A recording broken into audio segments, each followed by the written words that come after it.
لن ينال الله لحومها ولا دماؤها ولكن يناله التقوى منكم كذلك سخرها لكم لتكبروا الله على ما هداكم وبشر المحسنين.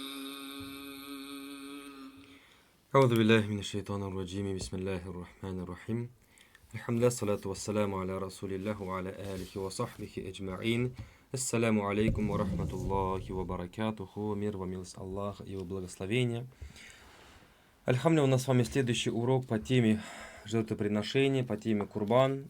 И необходимо действительно хорошенько ознакомиться с этой темой, потому что эта тема, да, пусть не намаз, как каждый день 5 намазов, да, но так или иначе раз в год эта тема приходит нам, этот праздник приходит к нам. И необходимо, чтобы мы должным образом встретили этот праздник и проводили этот праздник. Ахкамуль удхия. Хукмы, постановления по поводу жертвоприношения. Как уже было сказано, принесение животного в жертву является ваджибом, согласно ханафитскому мазхабу. Ваджибом. Условия мы с вами говорили.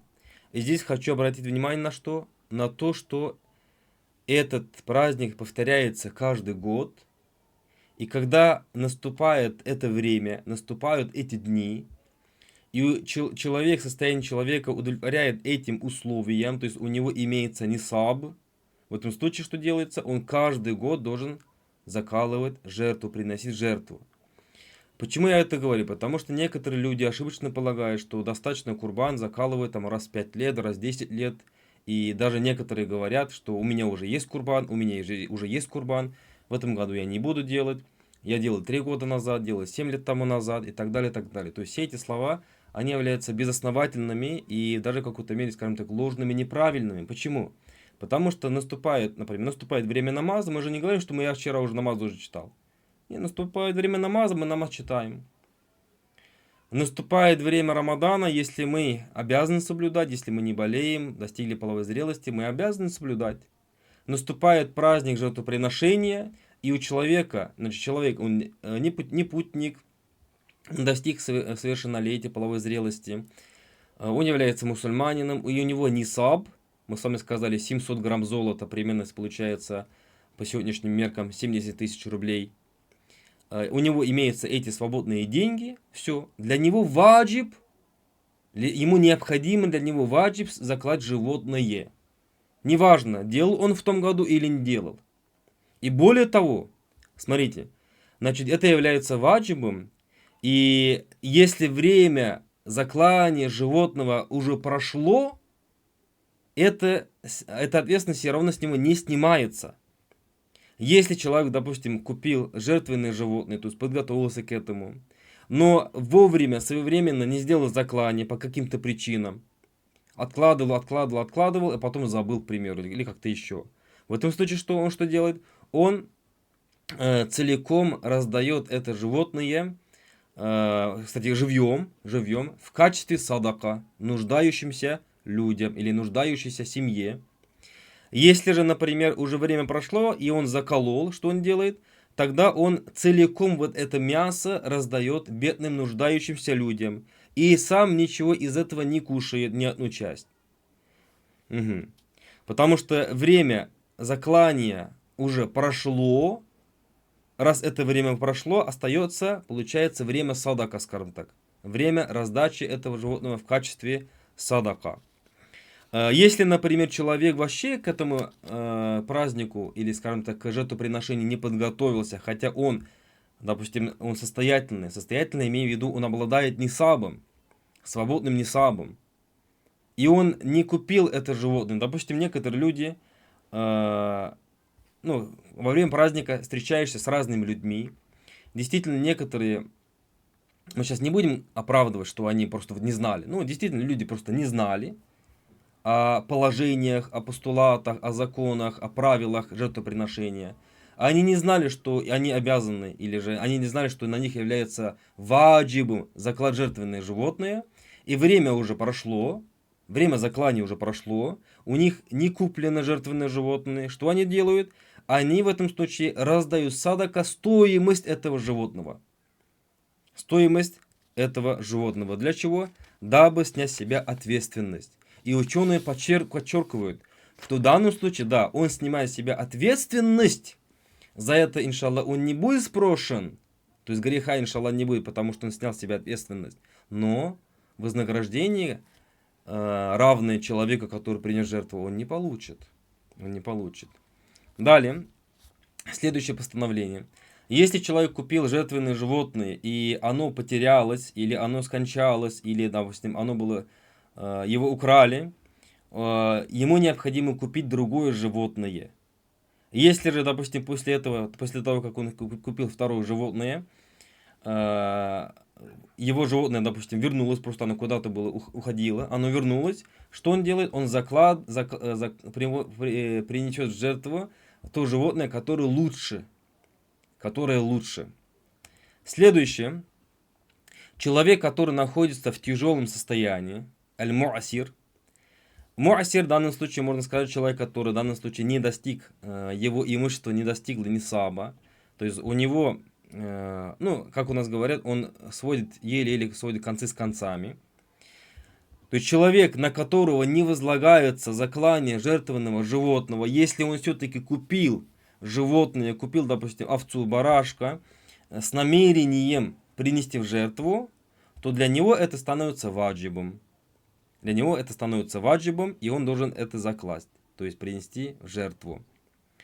Если же в его случае, если же это животное потерялось или же скончалось, в этом случае он не обязан второе покупать. Почему? Потому что он сам нуждается на самом-то деле. Может быть, и не нуждается, как бы в прямом смысле этого слова, но так или иначе на него курбан не является ваджибом. Для него курбан не является ваджибом. Далее, 4 постановление. Значит, для правильности заклания, для правильности жертвоприношения имеется 3 условия. Первое, что? Необходимо, чтобы жертвенное животное соответствовало условиям, о которых мы с вами говорили на прошлой встрече. Это раз. Второе. Необходимо, чтобы заклание произошло именно в дни заклания, в дни праздника. 3 дня сказали, да? И третье что? Третье это намерение. Намерение, оно находится в сердце, и не требуется, чтобы человек проговаривал это намерение вслух. То есть это намерение, когда человек, скажем так, внутри знает, понимает, для чего он это делает. Он понимает, что в данном случае он не просто закалывает животное для мяса. В данном случае он понимает, что он закалывает именно жертвенное животное. И в то же время приводится от пророка Мухаммада, алейхиссалату вассалям, по поводу намерения. Все-таки приходит много вопросов. Какое же должно быть намерение, когда закалываются жертвенные животные. Так вот, в этом случае можно сделать дуа, во-первых. И дуа, который приходит от пророка Мухаммада, алейхиссалату вассалям. «Ваджахту ваджхи лиллади фатура самавати валь ард ханифан муслиман». Я направил свой лик тому, кто сотворил небеса и землю, направил, будучи единобожником, будучи покорным мусульманином. Еще можно добавить «Инна салати ва нусуки ва махьяя ва мамати лилляхи раббил алямин». Воистину, мои обряды, мои намазы, моя жизнь, моя смерть принадлежит Аллаху, Господу миров. Ля вахдаху ля шарика ля. Он один-един, и нет у него сотоварищей. И еще Аллахума минка ва иляйка. О Аллах, от тебя и к тебе. Бисмилляхи Аллаху Акбар. То есть, бисмиллях, с именем Аллах, Аллаху Акбар, Аллах велик. И также приводится в одном хадисе, пророк Мухаммад, алейхиссалату вассалям, когда делал заклание, он говорил: «О Аллах, это от Мухаммада и его семьи». Это от Мухаммада и его семьи. Поэтому, когда вы закалываете животные, так и можете проговорить. Вот эту дуа можно прочитать, если дуа для вас кажется длинным. Либо же вы не знаете об этом, либо просто забыли. Но минимально, что мы должны помнить: «О Аллах, это от Мухаммада и его семьи». Соответственно, в данном случае вместо Мухаммада вы вставляете свое имя. Допустим, это от Мансура и его семьи, это от Ильяса и его семьи, это от Зейда и его семьи. это от Сергея и его семьи и так далее. Вот таким вот образом. Дальше. Если же, то есть, и вот эти три условия являются обязательными, необходимо их соблюсти. Прощается, как говорится в этой книге, прощается только мяснику, который каждый день закалывает, и он по обычаю своему, что также закалывал и забыл упомянуть, что это является жертвоприношением. То есть ему прощается, потому что каждый день этим занимается. Дальше. Следующее постановление касается мяса жертвенного животного. Ваджибом является заклание. Заклание. Конечно, это мнение не всеми учеными разделяется. Насколько помню, согласно ханафитскому мазхабу, имам Абу Юсуф, ученик Абу Ханифы, имам Абу Юсуф, насколько знаю, именно он высказал мнение, что ваджибом является только заклание, а раздача мяса, раздавать мясо, раздача мяса считается сунной. Считается сунной. Поэтому что получается? Человек, который совершил заклание, он может что сделать? Он сам может кушать, он может отложить на какое-то время, то есть запастись этим мясом. Но также человеку, который не нуждается, является мустахаббом, желательным, поощряемым, даже богатому, несмотря на то, что он не нуждается, даже богатому, несмотря на то, что он не нуждается, желательно поощряется, чтобы он какую-то часть этого мяса что сделал? Также отведал. Для чего? Для благословения, для баракята. Передается в хадисе пророка Мухаммада, алейхиссалату вассалям: «Ида дохха ахадукум фальякуль мин удхиятихи ва ют'им минху гайраху». Если кто-либо из вас приносит животное в жертву, пусть сам кушает из своего жертвенного животного и кормит им другого. И поэтому человек, который находится в среднем состоянии, в среднем положении, человек, у которого вот этот нисаб имеется, что он делает? Ему желательно, самому и своей семье треть, то есть отведать и оставить себе треть этого мяса, треть подарить,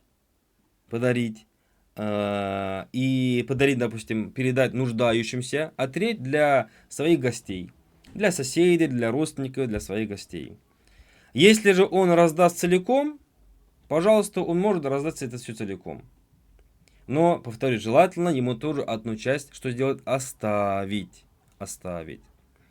Далее. Значит, если у кого-то большая семья, и он в то же время не является, скажем так, человеком, который был бы, скажем так, свободно богатым. То есть у него большая семья, у него какая-то зарплата, у него накопились какие-то деньги, возможно, долго это копил. Или, скажем так, человек, который, может быть, его имущество не достигло степени нисаба, но все-таки он решил сделать курбан, сделать жертвоприношение. Ему желательно что сделать? Ему будет желательным, поощряемым не раздавать это мясо. Почему? Потому что в этом случае его право будет важнее, чем права других людей. Потому что это все-таки раздача, как мы с вами сказали, не является фардом. И в данной книге упоминается, что это является сунной. Поэтому человек, который сам, возможно, скажем так, нуждается, но так или иначе все-таки он хотел приобщиться к сунне пророка Мухаммада, алейхиссалату вассалям, сунне пророка Ибрахима, алейхиссалям, что сделал? Он сделал жертвоприношение, и все мясо он использовали для своей семьи. Об этом говорил имам Аль-Касани. Дальше. Получается, что то есть его нужда и нужда его семьи, она в этом случае для него, как хозяина семьи, как главы семьи, является более предпочтительным, чем нужда других людей. И согласно в одном хадисе говорится про раздачу садака, «Вабда бимен та'уль». То есть начни с того раздавать садака. Начни раздавать садака с того, бимен та'уль, то есть кого ты опекаешь, кто находится под твоим попечением. И даже в другом хадисе «Ибда би нафсика фимма би гайрика». Начни с себя, а потом с других. Далее. Следующее постановление. В вопросах курбана дозволено поручительство. Дозволено поручительство. То есть человек, или как у нас говорят, доверенность. То есть мы доверяем другому человеку, поручаем другому человеку, чтобы он сделал заклание от нашего имени. От нашего имени. Дальше. Если же человек купил жертвенные животные, и это жертвенные животные, ну, представьте себе, допустим, два брата, они съехали в свое, скажем так, поместье, в свой родительский дом. Вот один купил барашка, второй купил барашка, и эти оба барашка оказались, допустим, в одном стойле, и они не знают, какой барашек чей. И, допустим, этот купил, и один заколол, думая, что это его барашек, в итоге выяснилось, что это не его барашек. В этом случае этот курбан будет именно от того человека, который его купил. В их случае, если, допустим, он заколол курбан другого, барашка другого, это другого, и даже, возможно, они отведали мясо, скажем так, чужое мясо, в этом случае от них обоих курбан жертвоприношения будет действительным. Если все-таки они отведали мясо друг друга, имеется в виду курбана друг друга, жертвенного животного чужого, им желательно что сделать? Нежелательно, все-таки им нужно, скажем так, простить друг друга. Ну, так получилось, да? Непреднамеренно простить друг друга. Далее, следующее постановление. Ни в коем случае нельзя продавать ни одну часть жертвованного животного. Неважно, это мясо, или это шкура, или это рога, или это копыта, или что-то еще. То есть нельзя продавать ни одну часть. Если же, допустим, человек, не знаю, например, продал какую-то часть, допустим, продал голову, продал рога, или внутренности, или что-то еще, а потом ему сообщили о том, что это нельзя делать, что он делает? Вот эту стоимость, которую он приобрел от продажи, он раздает в качестве садака. Далее, некоторые люди сами не умеют закалывать, поэтому просят других, и другие за свою услугу берут, скажем так, определенную ставку, определенную плату. Так вот, расплатиться с этим человеком, расплатиться с мясником частью жертвованного животного нельзя. Подарить часть, пожалуйста, можно, но расплатиться нужно отдельными другими деньгами, либо чем-то еще, но не из мяса жертвованного животного.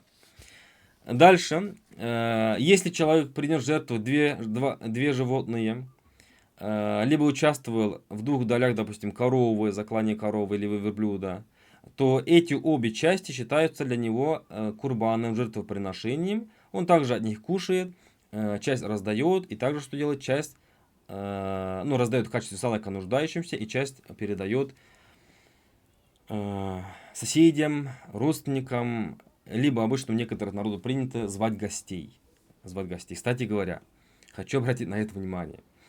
Многие люди, кстати говоря, воздерживаются от жертвоприношения, потому что убеждены, раз ты заколол животное, раз ты принес жертвенное животное в жертву, тебе как бы необходимо позвать гостей.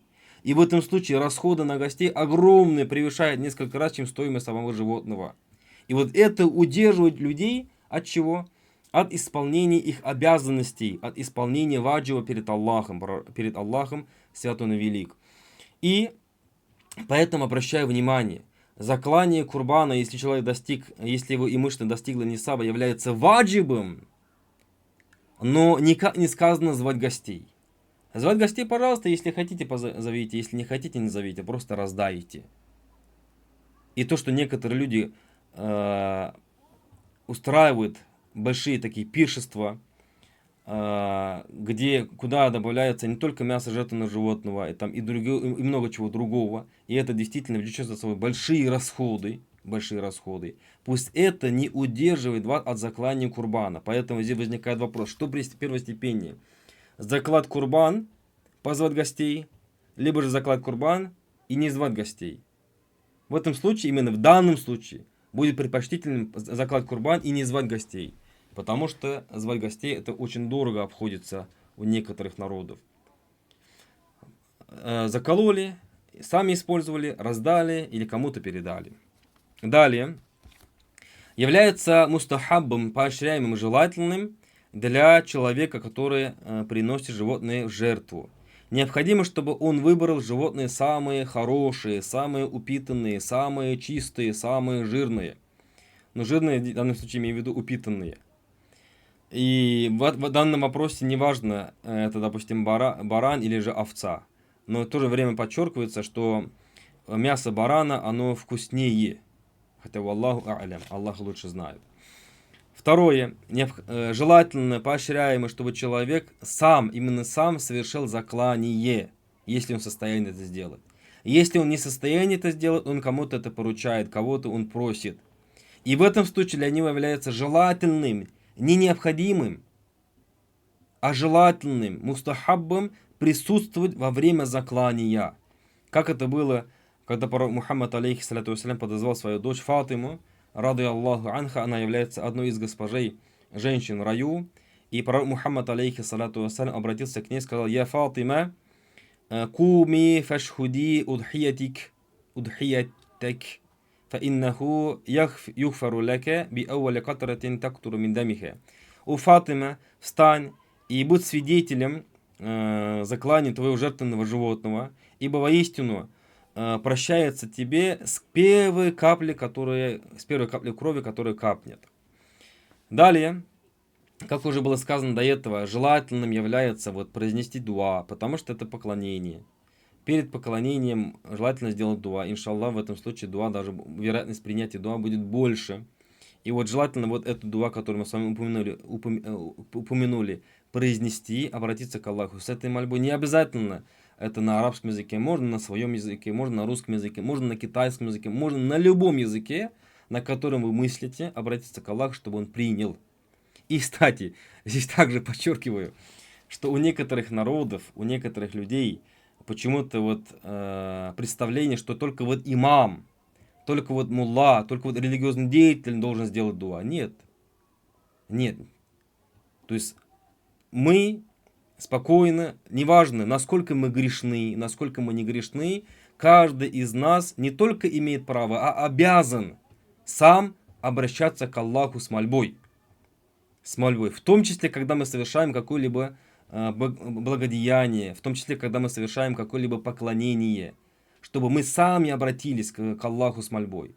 И не надо имама, скажем так, тянуть и туда, и сюда, и туда, и сюда. И действительно, такие зрелищные картины бывают, я не хочу о них упоминать, но на самом деле от этого становится очень плачевно, и то есть, это очень расстраивает меня, например, меня, и не только меня. То есть, когда, допустим, машина подъезжает, там, в багажнике машины там привязаны баран или овца, и приходит к имаму, говорит: «Мулла, сделай дуа, сделай Коран». Субханаллах, Коран не способен для того, чтобы смотреть на животные и читать Коран. Коран не способен, чтобы мы жили по Корану. Мы жили по Корану. И каждый человек, каждый человек действительно, он может, он и умеет, он в состоянии обратиться к Аллаху с мольбой. Это же изложение мыслей. «О Аллах, это поклонение, этот курбан я закалываю ради твоего довольства, с именем твоим, прими от меня, прости мои грехи, направь меня и моих потомков на истинный путь». Это мольба, это изложение мыслей. Если же человек, может быть, даже не желает истинного пути, а знает то, что все-таки нужно заклать, по крайней мере, он сможет молиться Аллаху: «О Аллах, это ради твоего довольства, прими от меня». Как минимум 2 предложения. Далее, и также желательно, очень желательно, чтобы человек, который закалывает курбан, закалывает животное и любое животное, не обязательно курбан, допустим, если это обычное мясо, чтобы он соблюдал этику заклания, чтобы нож его был острым, чтобы наточил свой нож, и чтобы он избавил животное от страданий, чтобы одно животное не видело, как перед ним закалывается другое животное, то есть этика заклания, чтобы шкуру начали снимать, и уже только после того, как душа покинула тело. Следующий вопрос. Курбан незер. Незер курбан говорят. Я думаю, что вы много тоже слышали про это. То есть незер курбан. Значит, незер — это обещание, это обет. исполнить обет является ваджибом. Исполнить обет является ваджибом. И в качестве обета, обещания, можно упоминать только то, что не является ваджибом. То есть, например, что получается? Вы смотрите, наступает время курбана, жертвоприношения. У человека имеется нисаб, и для него является ваджибом заклад курбан. Является? Да, является. Но он до этого времени, там, за месяц, за 2 дня, за 2 месяца, за полгода, за 1 год, за 2 года говорит, как наступит курбан, как наступит праздник жертвоприношения, я даю обет, что я сделаю это. Такой обет недействительный. Почему? Потому что у него имеется нисаб, он и так должен это сделать. Он и так должен принести животное жертву. Но если он говорит, что надер, то есть дает обет, в этом случае от него требуется 2 курбана. Почему? Потому что в обете упоминается только то, что не является ваджибом. То, что не является ваджибом. Поэтому, что получается? Наступает, допустим, время курбана, и человек дал обет, он должен делать 2 курбана, 2 жертвенные животные. Либо у него обет другое, связано с чем-то другим. Например, человек, допустим, сказал: о Аллах, как только я выйду замуж, как только я женюсь, или как только у меня родится ребенок, как только там что-то еще, в качестве благодарности тебе и признательности тебе, я сделаю жертвоприношение, то есть незер. Жертвоприношение в данном случае получается вне курбана, вне праздника жертвоприношения. Надеюсь, понятно. Далее, значит, что получается? Когда дается обещание, у него есть условия. И кто дал обет принести жертву, необходимо ему это сделать, потому что это стало для него ваджибом. И это имеет несколько положений, несколько аспектов. Первый аспект: человек, который не обладает нисабом,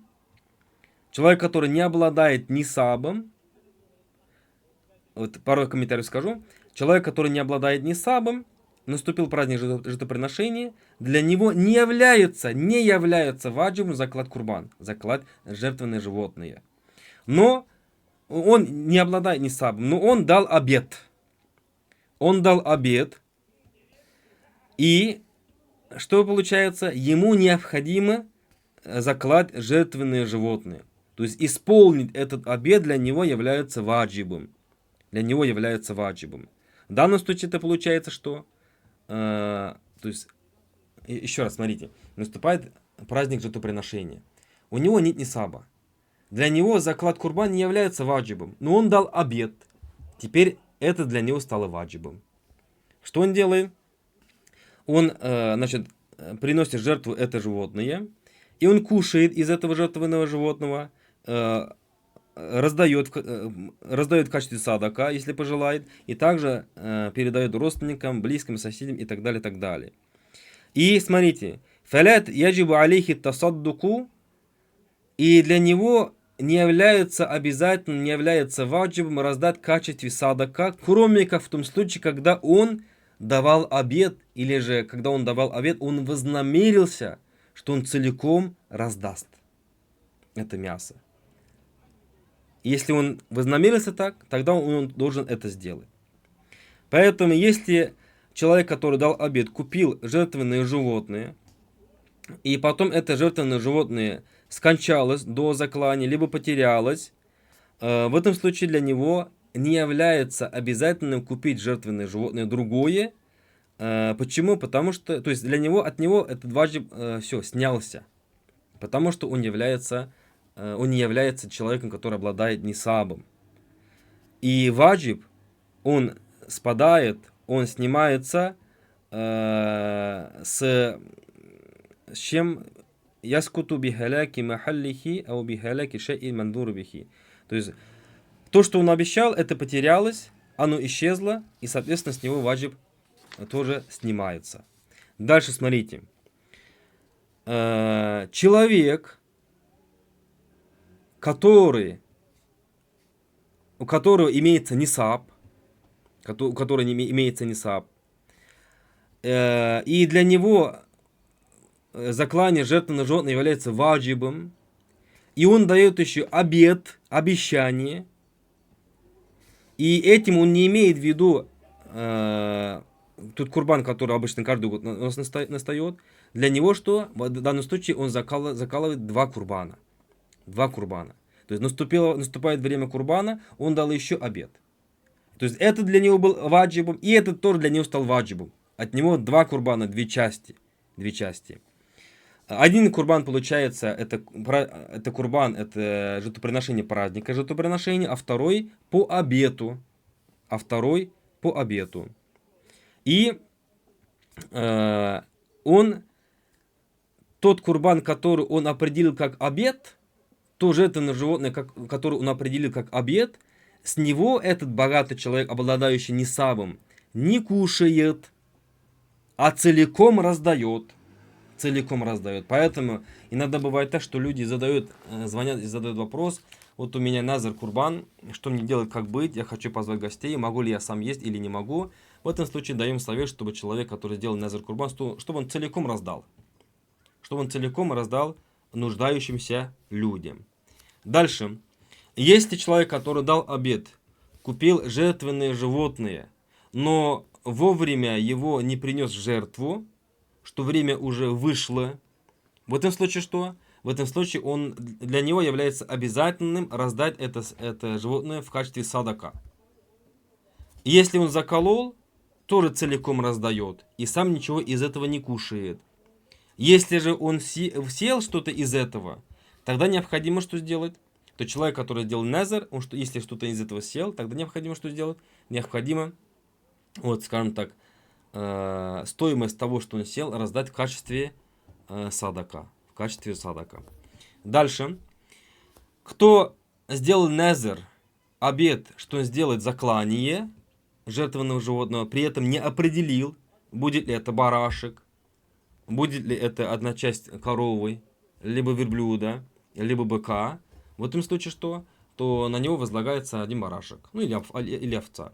Кто сделал назар, обет, и определил, что это будет барашек или овца, в этом случае, и он потом участвовал в 1/7 части коровы или в 1/7 части верблюда, в этом случае от него также это принимается, и это будет действительным. И даже, возможно, будет больше вознаграждения. Почему? Потому что у коровы, 1/7 части коровы, больше мяса, чем у барашка, чем у овцы. И последнее. Бывает так, что человек оставляет за собой завет, то есть он, допустим, уже умирает, к примеру, и он говорит там: дети мои, внуки мои, родственники мои, сделайте от меня, то есть или я завещаю, чтобы вы сделали от меня жертвенные животные. Поэтому, если человек, который находится при смерти, или же человек, который усопший при своей жизни дал завет, оставил завет завещание, чтобы сделали от его имени жертвоприношение, это жертвоприношение делается, то есть стоимость этого жертвоприношения берется от его наследства. И в этом случае его наследникам что-либо кушать из этого не дозволяется, даже если они являются бедными. И поэтому это жертвенное животное от имени усопшего нужно целиком в данном случае раздать. Это было завет завещания. Если же, например, от имени усопшего дети, родственники, друзья, соседи, компаньоны, партнеры, кто-либо из них, допустим, решил сделать жертвенное животное от имени усопшего, и неважно, является он наследником или не является таковым, в этом случае что? От этого жертвенного мяса кушают, скажем так, все, кто пожелал. На этом мы с вами завершаем вопрос курбана, вопрос жертвоприношения. Я бы все-таки сказал, что это вроде как подробно, но не столь подробно, как могло быть, потому что еще много вопросов, которые можно обсудить.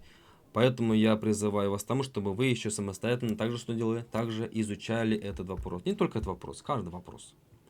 Пусть Аллах по своей милости ведет нас к тому, что Он любит и чем Он доволен, и защищает нас от того, что вызывает Его гнев и то, что отдаляет нас от ада. Амин. Джазакум Аллаху хайран, субхану ва хамдик, ашхаду ан ла илляха илля ант, астагфирука ва атубу илейк.